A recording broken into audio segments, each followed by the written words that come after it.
ধন্যবাদ আপনাকে। দেখতে পাচ্ছেন দীর্ঘ লাইন কিন্তু আমরা দেখতে পাচ্ছি গাড়ির।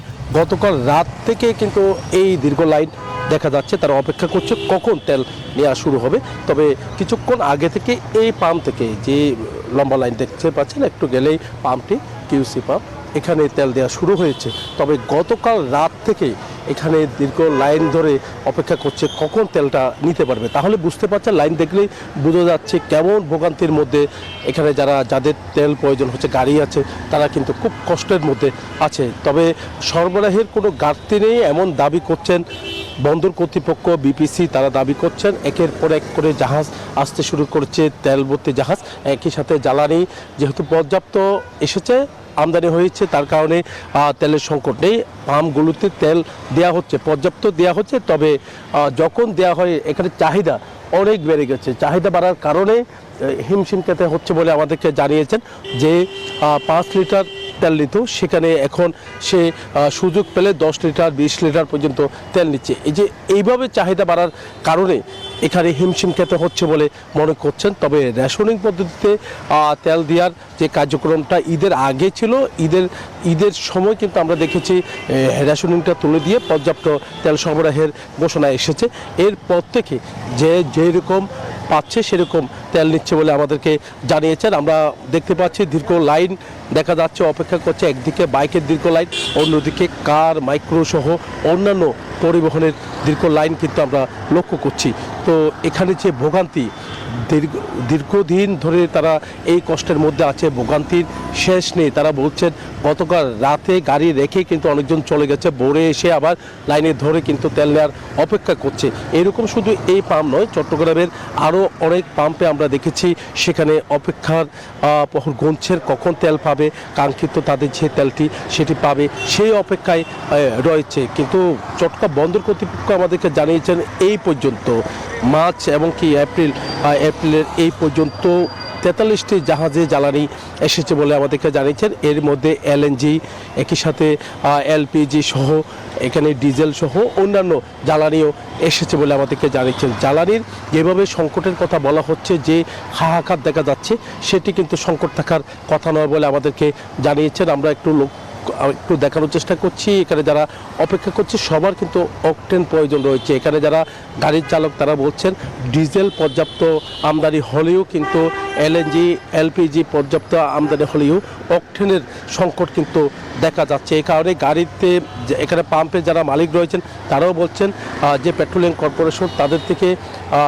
তাদেরকে যেভাবে তেল সরবরাহ করার কথা রয়েছে সেভাবে কিন্তু সরবরাহ করছে না বলে আমাদেরকে জানিয়েছেন। আমরা এতক্ষণ ধরে দেখানোর চেষ্টা করেছি দীর্ঘ লাইন ধরে তেলের অপেক্ষা করছেন এখানে যারা গাড়ির চালক রয়েছেন, তারা কিন্তু খুব কষ্টের মধ্যে আছেন। এই সমস্যার সমাধান কখন হবে তাও বলা যাচ্ছে না। অন্যান্য পাম্পে আমরা দেখছি তেল দেওয়া বন্ধ রয়েছে। তো সব মিলে বলা যায় এখনও পর্যন্ত আমরা দেখছি তেলের যে একটা সংকট, জ্বালানির যে একটা সংকট, সেই সংকটটা কিন্তু পাম্পে আসলেই কিন্তু বোঝা যাচ্ছে।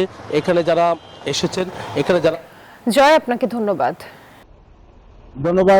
আপনি যেমনটি জানাছিলেন যে এই নারায়ণগঞ্জে কিন্তু 4টি ডিপো থেকেই জ্বালানি তেল সরবরাহ শুরু হয়েছে। প্রতিদিন সকালে 7টা থেকে কিন্তু বিকেল 3টা পর্যন্ত এই ডিপোগুলো থেকে জ্বালানি তেল সরবরাহ চলছে। আপনাদেরকে আমরা দেখাতে চাই সকাল থেকে কিন্তু এই ডিপোগুলোর সামনে জ্বালানি তেল সংগ্রহের জন্য ট্যাংলরিগুলোর একটি লম্বা সারি রয়েছে।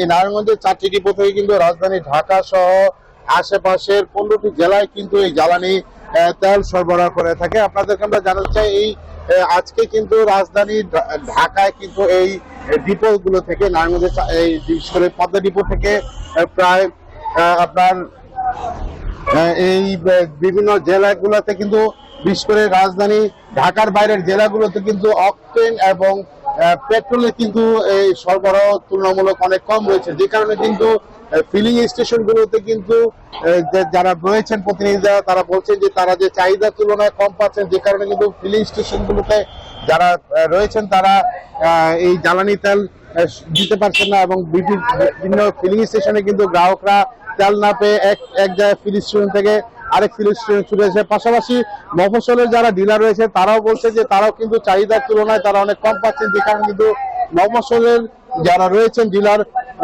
তারা কিন্তু না পেয়ে কিন্তু তারা এই বিভিন্ন ফিলিং স্টেশনে যাচ্ছেন। তো নারায়ণগঞ্জের ডিপো থেকে আমরা ছিল সর্বশেষ একই খবর জানতে আমরা এখন চলে যাচ্ছি খুলনায় আমাদের প্রতিনিধি মাকসুদের কাছে। মাকসুদ, জানাবেন খুলনায় জ্বালানি তেলের সর্বশেষ কি অবস্থা রয়েছে? অবস্থান করছি খুলনার যমুনা ডিপোর সামনে। এখানে কিন্তু সেই সকাল থেকেই কিন্তু জ্বালানি তেল সরবরাহ শুরু হয়েছে।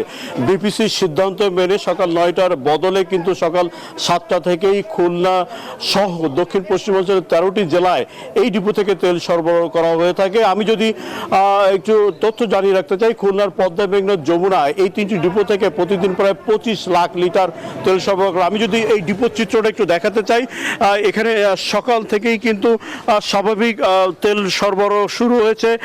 যমুনা অয়েল ডিপো সহ পদ্মা, মেঘনা যে তিনটা ডিপো আছে, এখান থেকে এই এতদিন অর্থাৎ প্রায় 2 সপ্তাহ যাবৎ কিন্তু এজেন্ট ডিলারদের তেল সরবরাহ করা হয়নি।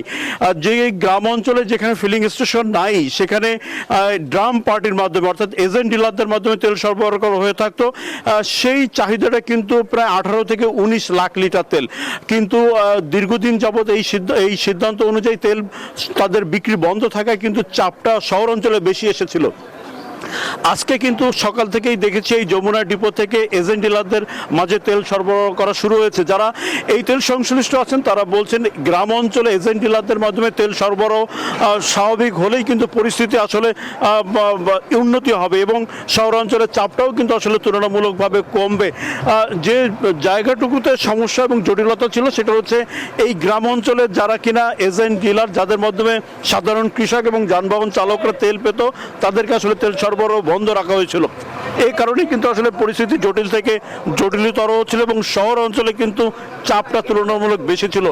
খুলনা, যশোর, বরিশাল, ফরিদপুর সহ এই অঞ্চলে 317টি যে পেট্রোল পাম্প আছে, এই 300 স্বাভাবিক সময় এখান থেকে প্রায় 38 লাখ লিটার তেল সরবরাহ করা হতো। কিন্তু এজেন্ট ডিলারদের মাঝে তেল সরবরাহ বন্ধের পরে পাম্প যেগুলো আছে লিটার আছে, সেখানে তাদেরকে 25 লাখ লিটার তেল সরবরাহ করা হয়। স্বাভাবিক সময় তাদেরকে 18 থেকে 19 লিটার তেল দেওয়া হতো।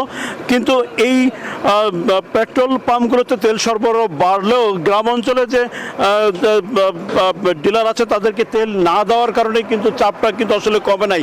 এই কারণে কিন্তু পরিস্থিতি কিছুটা পরিবর্তন করে বিপিসি সর্বশেষ সিদ্ধান্ত দিয়েছে যে গ্রাম অঞ্চলে যারা এজেন্ট ডিলার আছে তাদের মাঝে তেল সরবরাহ করা, এবং এই সিদ্ধান্ত মেনেই কিন্তু আসলে আজকে এই গ্রাম অঞ্চলে যারা এজেন্ট ডিলার আছে তাদের তেল সরবরাহ শুরু করা হয়েছে এবং এই গ্রাম অঞ্চলে তেল সরবরাহ স্বাভাবিক হলেই কিন্তু পরিস্থিতি স্বাভাবিক হতে শুরু করবে, এমনটাই এই জ্বালানি তেল সংশ্লিষ্টরা বলছেন। তো এই ছিল খুলনার ডিপো থেকে সর্বশেষ। আমরা ফিরছি স্টুডিওতে রুবার কাছে। রুবা, 200-র বেশি সার্ভিস ও ফিচারে লেনদেনের সব বিকাশ অ্যাপে সম্ভব।